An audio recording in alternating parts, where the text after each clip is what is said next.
Tātad, piesakot nākamo diskusiju, pirmo diskusiju, mēs līdz varam pārslēgt slaidu.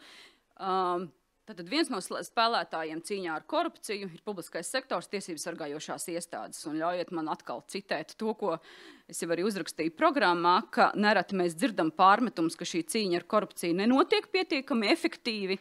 Ir uzsākti skaļi krimināli procesi, kas nebeidzas ar notiesājošiem spriedumiem. Tiesvedības ir pārlieku garas, korumpanti nesaņem pietiekami bargus sodus. Mēs visi zinām, ka ir svarīgi sodus saņemt, lai mēs saprastu, ka tiešām cīņa pēc būtības notiek. Tad, ko šodienas prakse mums ļaus teikt pēc 10 gadiem? Tātad nākamajā diskusijā to mums palīdzēs noskaidrot profesora Kristīna Strada-Rozenberga, Latvijas Universitātes juridiskās fakultātes dekāna, kuras uzdevums tad ir arī vadīt šo diskusiju, pieteikt nākamos runātājus un mēģināt rast atbildes uz šiem jautājumiem. Lūdzu.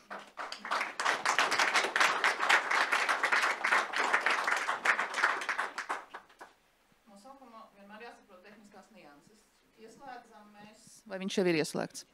Ideāli. Paldies tehniskajiem personālam, kas jau ir ieslēguši mikrofonu, aiztaupot kādu laiciņu neskaidrības. Tātad ar prieku stādu priekšā šodienas mūsu pirmās diskusijas dalībnieks, lai mēs varētu sākt efektīvi strādāt. Tātad Tieslietu ministrijas valsts sekretārs Mihailis Papsjukievičs kungs. Ģenerāla prokurors Stukan kungs. Un knaba priekšnieka vietniece izmeklēšanas jautājumos Inete Cīruls kundze.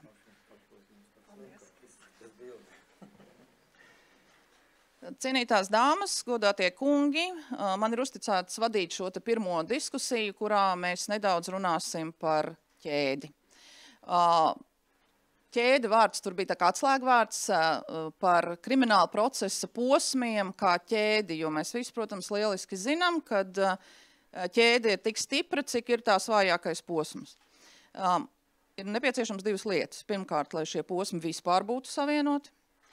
Un tad jau mēs varam runāt par to, lai visi posmi būtu pietiekami stipri, lai tā ķēde kopumā mums būtu stipra. Un arī jau iepriekš mūsu to tematika tika pieteikta.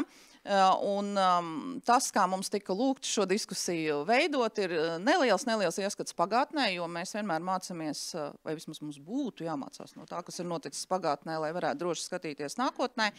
Un jau pēc tam par to, kur mēs esam šobrīd, ko mēs prognozējam kā grūtu nākotnē un vai mēs saprotam jau šobrīd, ko mēs ar tām grūtībām varam darīt. Protams, šī vieta ir izvēlēta acīm redzami simboliski, jo Rīdzenes sarunas tas jau ir, teiksim tā, iegājies apzīmējums noteiktai parādībai. Un tad vienmēr jautājums, kas tas bija? Tas bija izgāšanās stāsts, tas bija, laikam nevienam mums nešķiet, kas bija veiksmes stāsts. Un mēs jau drusciņi ar Ciruls kundas te ārpusē parunājam, šķiet, ka tas bija realitātes stāsts. Un tāpēc, sākot visu šo diskusiju un nedaudz atskatoties uz pagājušajiem 10 gadiem, es pirmais vēlētos mūsu diskusiju dalībniekiem jautāt vairākus aspektus, varbūt uzreiz. Viens, kas ir spilgtākais, kas nāk atmiņā par līdzinējiem 10 gadiem korupcijas jomā. Vienalga, varat jūs uzsvērt kādu veiksmes stāstu, varat jūs uzsvērt arī kādu lielu izaicinājumu, kas ir pārvarēts visā šajā krimināla procesa sistēmā, ar ko mēs sapratīsim gan, sākot no izmeklēšanas, beidzot līdz iztiesāšanai. Varbūt Papsjukievičs kungam arī pirmajam. Jā, mikrofons strādā. Nākot uz šejieni cauri Esplanādei, tad Latvijas rādio skan Ziemassvētku tirgu un tiek runāts par to, ka diemžēl, bet korupcijas uztveres indeks pēdējos 6 gados ir mainījies tikai par dažiem procentpunktiem. Un atbildot uz jautājumu par to, kas nāk prātā, pirmā lieta man personīgi, kā iedzīvotājiem, arī kā profesionālim, droši vien tas, ka tomēr noteikti uzlabojumi ir vērojami, piemēram, tādos mazos koruptīvos gadījumos, kas 10 gadus atpakaļ bija diezgan mūsu dienas kārtībā, piemēram, ceļu policistu uz ielas, uz ceļa, kas ņem kukuļus. Tad mēs redzam, ka ar dažādiem tehniskiem risinājumiem mēs varam izslēgt šo cilvēku faktoru un ar elektronisku ierīci ir diezgan grūti kaut ko sarunāt. Lai gan mēģinājumi, mēs zinām, ir bijuši. Gan mest degošas riepas fotoradariem, gan arī citas lietas. Tas ir tāds pirmais, varbūt, kas nāk prātā. Otra lieta, protams, lielie, jeb lielās zivis, jeb lielie koruptīvie gadījumi. Mēs runājām par to 10 gadus atpakaļ un joprojām valsts šai ziņā saņem kritiku. Bet tā būtiskā izmaiņa droši vien arī ar kara darbības Ukrainā, kas notiek un ko ir izraisījusi Krievija un uzsākusi. Mēs, es domāju, visi, gan profesionāļi, gan mūsu sabiedrība saprot un labāk izprot, cik liela un cik kaitīga nozīme ir tam, ja valsts struktūrās, ja valsts pārvaldē, tiesu varā, politiskajā vidē šī korupcija ir cauraudusi tik ļoti to, ka tas patiešām kļūst, kā arī konferences nosaukums šobrīd ir par draudu mūsu nacionālajai drošībai, mūsu suverenitātei, mūsu neatkarībai. Tās ir tādas pirmās lietas, varbūt, kas nāk prātā. Paldies. Stukan kungs, varbūt varētu paturpināt. Lielāks drauds 10 gados kļuvis, mazāks, ir bijusi veiksmes, izgāšana? Nē, šobrīd es domāju, ka mazāks, kāpēc? Tomēr ekonomiski mēs esam gājuši uz augšu, un es pat tagad uzreiz nepateikšu, kur es biju 10 gadus atbildēt, droši vien tiesneša amatā, bet uzsākot tiesneša darbu, alga bija ļoti maza, tad es aizgāju, tad atgriezos, un šobrīd es varu teikt, ka ne prokuroriem, ne tiesnešiem gan nebūtu pamata raudāt. Un ja kāds iedomājas, ka viņš varētu būt korumpants, tad viņam būtu jāiet prom, tur nav variantu. Bet, ja mēs runājam kopumā par 10 gadiem, kaut kas mainījies tas, ka Knāps ir ieguvis vairāk pieredzes, un arī pasaulē viss attīstās, parādas jaunas tehnoloģijas, kuras nodrošina varbūt lielāks iespējas kaut ko nofiksēt, bet redziet, korupcija tas ir vienmēr cilvēks un nauda. Un līdz ar to visu mūžu bija nauda, un naudai liela nozīme, un arī cilvēki, mēs esam tie, kuri kaut ko lemj. Un tāpēc, ja mēs runājam par tiem pašiem ceļu policistiem, vai tur ir tā liela problēma? Ja viņam nemaksā algu un saka, tev vienalga jāizdzīvot uz ielas nopelnīs, viņš tā arī darīja. Ja šobrīd mēs arī runājam par iekšlietu dienestu, ja valsts nesaprot, kā nemaksājot atbilstošu atalgojumu uzticētajām funkcijām, šis korupcijas risks būs. Bet, manuprāt, kas ir svarīgi, mums tiešām ir jādomā par valsts drošību un šiem aspektiem, un šajā ziņā korupcija, lai nebūtu iespējams amatpersonam tāda virziena domāt. Un šeit ir iespējas vērtēt un iesaistīties lielos projektos, procesos, kur apgrozas liela nauda. Latvijā nav tik liela, mums, es domāju, ka nav tik sarežģīti, mums tas lēmēji amatpersonas ir zināmas. Tātad ir dienestiem jāatrod veidi, kā attiecīgo informāciju iegūt, nofiksēt un vēlāk attiecīgi arī izmantot. Tāpēc korupcija būs vienmēr mums svarīgi valstiski saprast, ka mums ir jādod atbilstošais resurss, cilvēciskais un finansiālais, lai attiecīgs dienests vai dieneste varētu realizēt savas funkcijas, un amatpersonas zinot, ka ir stiprs dienests ar lielam iespējām, es ļoti ceru, ka viņi padomos pirms kaut ko darīt. Bet ja kāds kaut ko dara, to gan vajadzētu spēt nofiksēt, atklāt un attiecīgi arī pierādīt. Paldies, te jau faktiski ieskanējās tā doma, kas ir pirmais jādara, ja kaut kas ir noticis, tas ir jāatklāj. Ja, un, ja es sākumā teicu, ka ķēde ir tik stipra, cik visi tās posmi, ir jābūt pirmajam posmam, jo bez pirmā posma tie tālākie nevarēs vispār neko.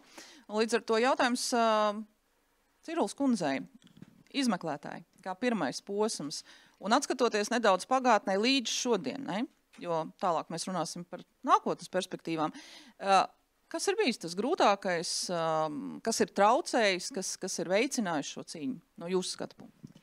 Jā, ja mēs atskatāmies pagātnē, tad jāsaka, ka pagātnē ļoti maz ziņoja par šādiem koruptīviem noziegumiem. Šobrīd mums ir ieviesta likumdošana, kas sargā ziņotājus, ir šīs trauksmes cēlēja likums, un cilvēki jūtas arī pasargāti, ja viņš ziņos par šo nodarījumu. Jāsaka, ka pagātnē laikam koruptīvus noziegumus bija atklāti salīdzinoši, varbūt pat vienkāršāk, jo ļoti daudz, kā te tika pieminēts, viss tika risināts ar naudas palīdzību un naudas palīdzību klātienē. Tad šobrīd lielākā daļa korupcijas notiek virtuālajā vidē. Par to mēs varam runāt nākošajā diskusijas daļā, jo virtuālā vide būs noteikti izmeklēšanas izaicinājums. Līdz ar to, jāsaka, ka izmeklēšana laika gaitā ir kļuvusi sarežģītāka, lietas komplicētākas un korupcijai vairs nav robežu. Viņa ir visur pasaulē. Jā, paldies. Un mēs tā tiešām jau runātāji paši iezīmē šo te nākotnes vīziju nedaudz ar problēmām, kas ir bijušas un būs arī turpmāk. Divi punkti, kas tika iezīmēti. Viens, valsts nepietiekama rūpe par valsts amatpersonu noteiktu valsts amatpersonu atalgojumu, kas var būt kā stimuls iesaistīties šādās koruptīvās darbībās. Otra lieta, virtuālā vide, droši vien mēs te varam minēt vēl apstākļus, kas jau šobrīd mēs redzam, ka tas būs izaicinājums nākotnē, un vienlaikus vai mēs redzam arī tam risinājumu. Es saprotu, algām mēs varētu visi teikt, ka mēs redzam risinājumu tikai vai politiķi to saklausīs, ja, kad jāsaņem ir izmeklētājiem pietiekams algas un policistiem un tam līdzīgi. Bet arī par šo virtuālo vidi, un varbūt, ja vēl es varu pielikt kādu aspektiņu klāt, tad arī jau mūsu šajā ievadrunā izskanēja tas, ko domā sabiedrība, kā sabiedrība to uztver, un arī par šo kriminālu procesu. Vai joprojām tā ir problēma, ka procesi ir gari, jo sabiedrība domā, ka jā, bet vai tiešām tas tā ir? Vai tie sodi joprojām ir par mīkstu, ja tā var teikt, jo sabiedrība grib visur bardzību? Kā no jūs, kā profesionāļu skatu punktu skatoties, vai mēs tiešām varam teikt, ka sodi, kas tiek piespriesti, ir pārāk maigi, procesi ir pārāk gari, vai vispār nenonāk līdz rezultātam bez objektīva iemesla? Un jā, virtuālā vide, kā mums tā ietekmēs tālāk? Varbūt tādā pašā secībā. Jā, par sodiem, ņemot vērā arī manu kādreizējo darbu pieredzēs, būšu nepopulārs tajā, ko es parasti saku, bet attiecībā uz sodu es bardzībai liktu visā šai stāstā tā kā numur 2 pozīciju, jo svarīgākais ir pirmais, kad cilvēks tiek pieķerts. Ja cilvēkam, kurš izdara jebkādu noziegumu, tā skaitā, protams, koruptīvu, ir sajūta, ka viņi nekad nenoķers, tad ir vienalga, cik smags tas sods, jo ir pārliecība par to, ka man nekad nenoķers. Un tā ir viena būtiska lieta. Un tas ļoti cieši saistīts arī, protams, ar šodienas, tas nav nākotnes izaicinājums, tas jau ir šodienas izaicinājums, es domāju, arī izmeklēšanas iestādēm par darījumiem virtuālajā vidē. Un šeit es domāju, ka mums vieniem pašiem arī Latvijā būs grūti, tāpēc ir ļoti labi, ka mēs esam arī sadarbspējīgi ar plašākiem partneriem pasaulē un strādājam kopā un meklējam šos risinājumus. Bet tas ir liels izaicinājums kopumā gan izmeklēšanas iestādēm, gan, protams, pierādīšanai, gan arī ar sodu kontekstā.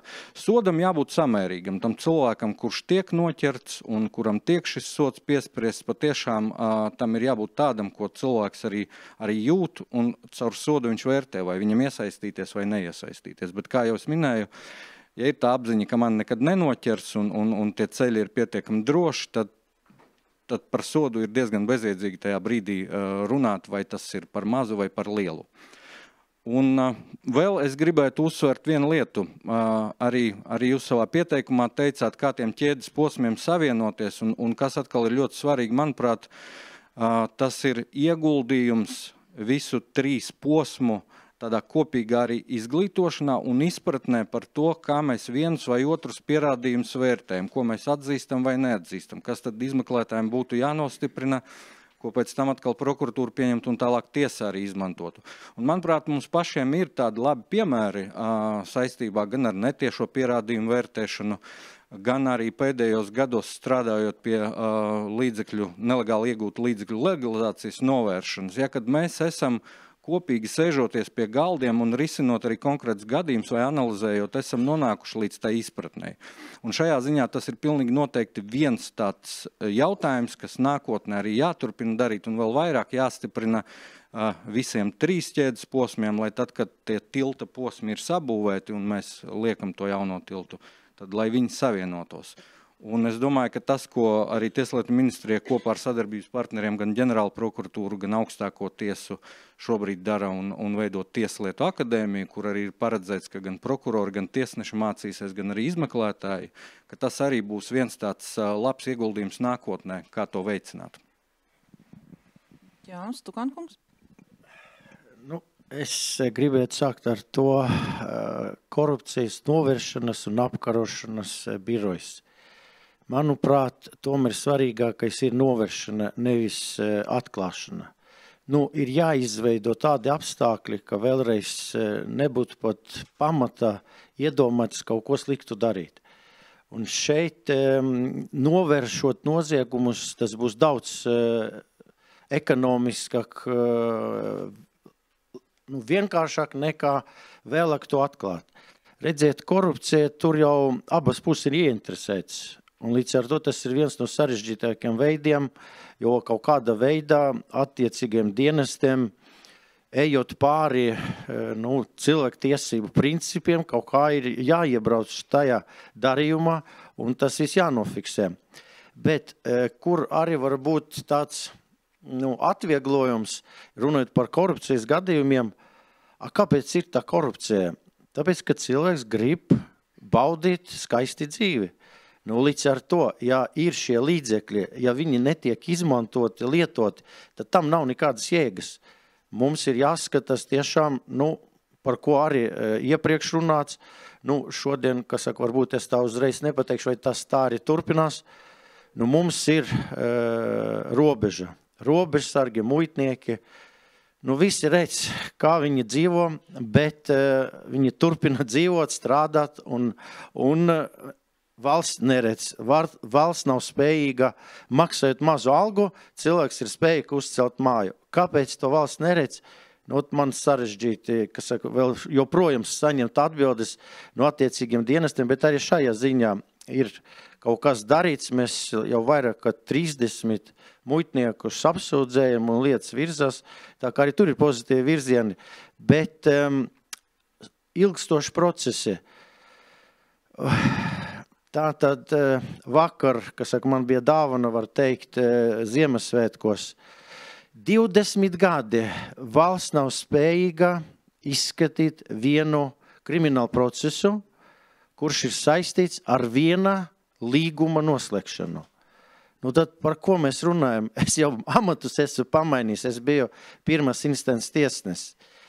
Tātad, es šobrīd varbūt daudz nevaru tur runāt, bet tad, kad tur viss stāsies spēkā, manuprāt, profesori būtu jāpaņem tā lieta un jāsaliek vismaz teoretiski, kas ir par vainu, kas par apstākļiem, ka mēs nespējam izprast. Šobrīd es jau teiktu elementāru, labi, tajā laika bija sarežģītāk, bet nekas tur tāds īpaši sarežģīts varbūt arī nav.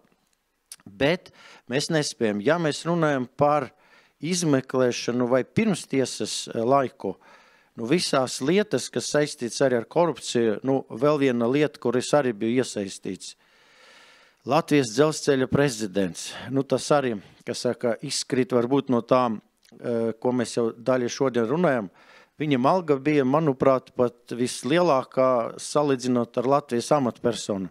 Vienalga ņem kukuļus. Tur jau atšķiras, labi, tā nevar teikt, es uzvārdu neteicu. Iespējami ņem, jo vēl spriedums nav stājies spēkā. Tātad, jo pirmā instance attaisno, arī tur, kas 3 kokos apmaldījies. Bet tur citi kukuli, tur ir miljonos tiek runāts. Tur, paldies Dievam, tas ir nofiksēts. Tātad, bet arī valsts nav spējīga nodrošināt saprātīgu laiku. Es pat nezinu, ko viņš tur dara, jau tas prezidents, tik ilgstoši zem izmeklēšanas.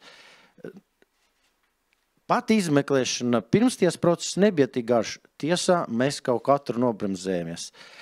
Manuprāt, par to arī būtu jādomā, jo sabiedrība grib redzēt rezultātu. Un saulaicīgs rezultāts arī ir atturošs moments. Šobrīd, diemžēl, visi jau ir aizmirsuši par to pašu digitālu lietu, kas tur bija sākuma, un abagi vairāki apsūdzēti arī nomiruši, nesagaidot gala punktu. Tā kā runājot par posmiem, par sadarbību, visur viss ir, bet kaut kā cilvēciskais moments nenodrošina mums to efektīvu gala rezultātu. Jā, paldies. Šajos koruptīvajos mēs tā plaši, krimināloģiski varbūt šo te jēdzienu šobrīd lietojam. Tā tēlēnā ir teikt, ka cietušais ir sabiedrība. Jo tas nav tāds kā miesas bojājumi, kur mēs redzam, ir sitējis, ir piekautais. Ja. Korupcijā, tur, kā jau jūs teicāt, tur gan ņēmējs, gan devējs, visi ir ieinteresēti principā izdarīt noziedzīgu nodarījumu, cieši sabiedrība. Līdz ar to arī sabiedrībai kā cietušajiem primāri ir šī vēlme redzēt taisnīgu procesu un taisnīgu rezultātu. Ja. Un iezīmētās lietas pārāk gari, nekas nenotiek vai pārāk viegli varbūt šie sodi. Protams, ka tas sabiedrību uztrauc. Jautājums, vai tas vienmēr ir objektīvi pareizi vai ne, vai tas ir kaut kāds emocionāls skatījums uz to visu ir cits. Bet Cirulis kundze, jā, jautājums izmeklēšanā. Cik jūs redzat, ka šis posms ir tas, kurš tās problēmas rada vai tieši nē? Šos ilgumus, neatrisinātos procesus varbūt dažkārt vai tam līdz? Jā, laikam es arī atkārtošos, ka sabiedrība no mums visiem šeit klātesošajiem sagaida to, lai, ja ir izskanējušas aizdomas par kādas amatpersonas negodprātīgu rīcību, lai būtu īsā laika posmā šī krimināla lieta izmeklēta un būtu redzams gala rezultāts, jo, kā mēs redzam, tad lietas tiek risinātas gadiem. Tas, kas skar izmeklēšanu, jāsaka, ka mazās korupcijas lietas mēs izmeklētāji spējam un varam izmeklēt ļoti ātri, sadarbībā ar prokuratūru tās nodot tālāk uz prokuratūru un tālāk uz tiesu. Tur, man liekas, problēma nav iet runa par milzīgām lietām, kur ir liels skaits tiesiskās palīdzības lūgumu, kas ir ārpus Latvijas, Baltijas pat robežām. Ja sadarbība Baltijā ir ļoti laba, tad šobrīd, ņemot ģeopolitisko situāciju, saņemt tiesiskās palīdzības lūgumus no postpadomijas valstīm, no Krievijas, Baltkrievijas šobrīd ir apgrūtinoši, un bieži vien mēs vispār nesaņemam no šīm valstīm informāciju. Tas nākotnē būs arī izmeklētāju viens no izaicinājumiem, kā nodibināt šos sakarus, un kā jāsaka izmeklētājiem, tieši šie sakari ir vislabākais risinājums šādā situācijā. Jā, un varbūt pārējot pie tādas noslēdzošās vēl viena lieta, tāds nedaudz provokatīvs skats, ja parunājam ne tikai ar izmeklētājiem, prokuroriem, tiesnešiem, bet dažkārt paklausāmies, ko saka varbūt advokāti, un raksturojam visu šo pretkorupcijas cīņu, tad es arī nedaudz uzjautāju, saku, kā tad ir pēdējos 10 gados labāk, sliktāk, kas ir savādāk?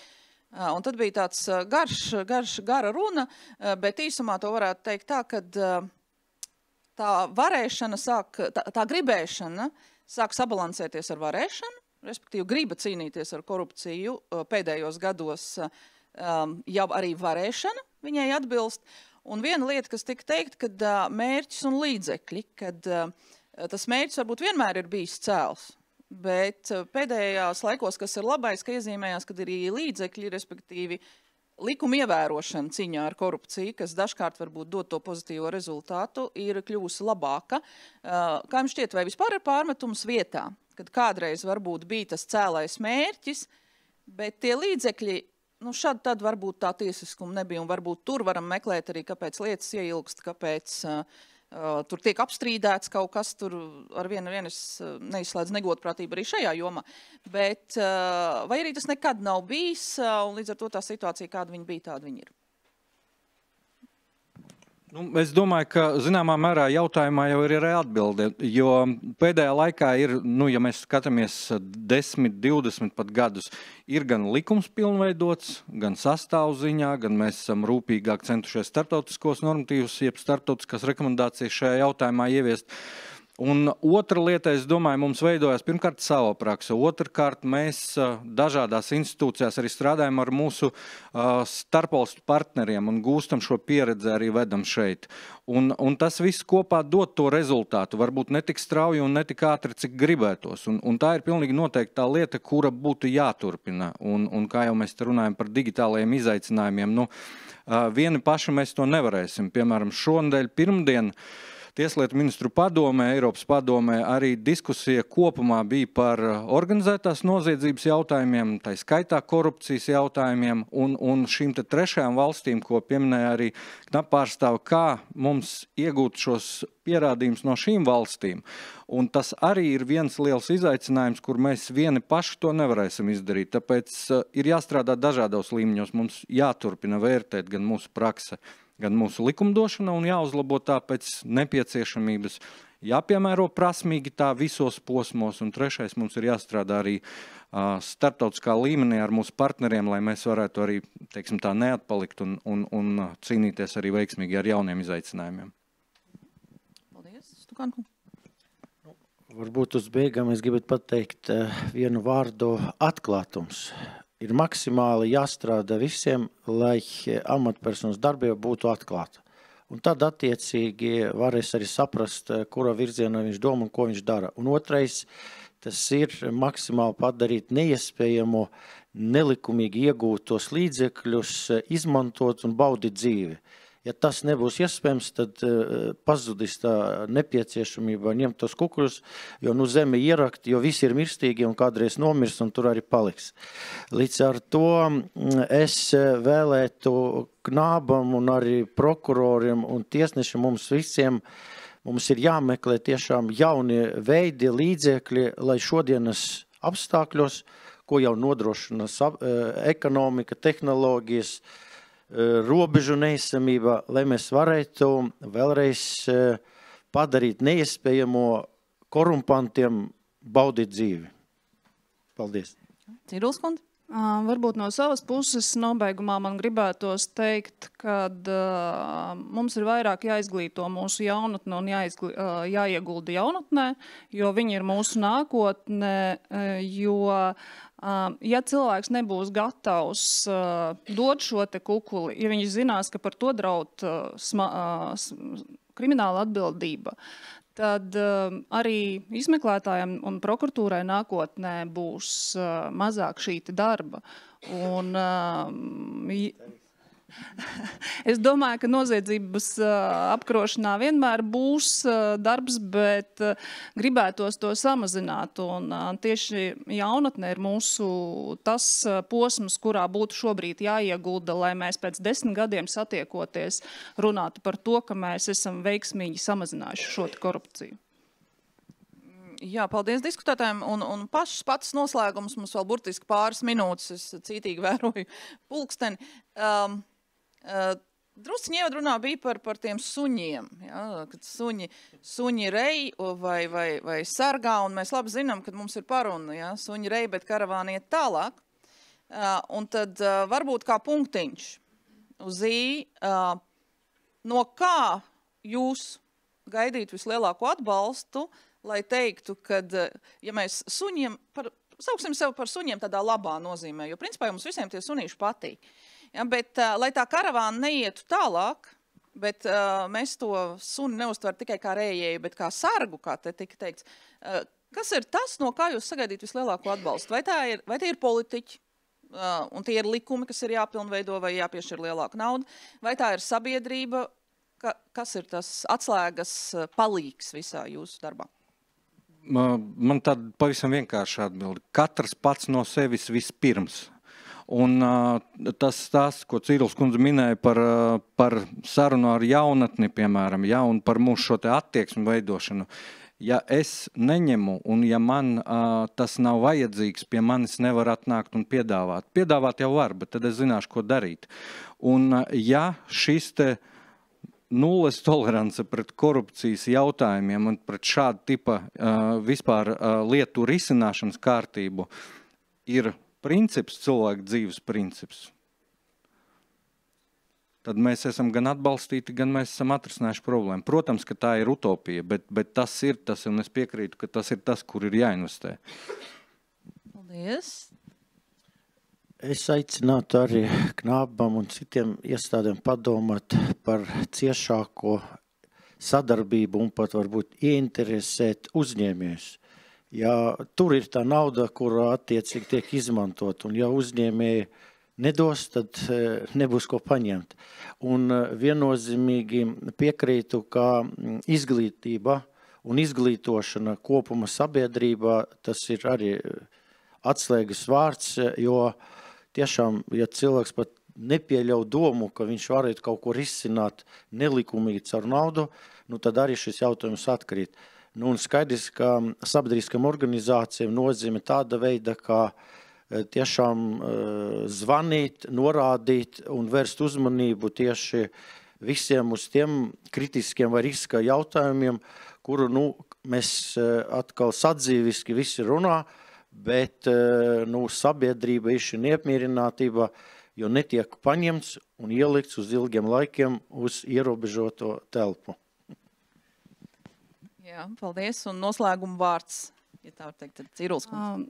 Ja mēs runājam tīri par izmeklēšanu kā pirmo posmu, tad nenoliedzami prokuratūra bija, ir un būs izmeklētāju balsts un atbalsts, lai šī krimināla lieta tiktu virzīta tālāk un tiktu nodrošināts ātrs un efektīvs krimināla procesālais, tiktu pieņemts efektīvais procesālais lēmums, bet kopumā korupcijas apkarošana ir atkarīga katram no mums. Jā, paldies. Ar šo arī mūsu laiks ir iztecējis. Es teikšu lielu paldies diskutētājiem par vēl vienu ļoti labu lietu. Man liekas, mēs lieliski ievadījām nākamo diskusiju par privātā sektora dalību visā šajā procesā un tā nozīmīgi. Un paldies dalībniekiem, paldies, kas klausījāt.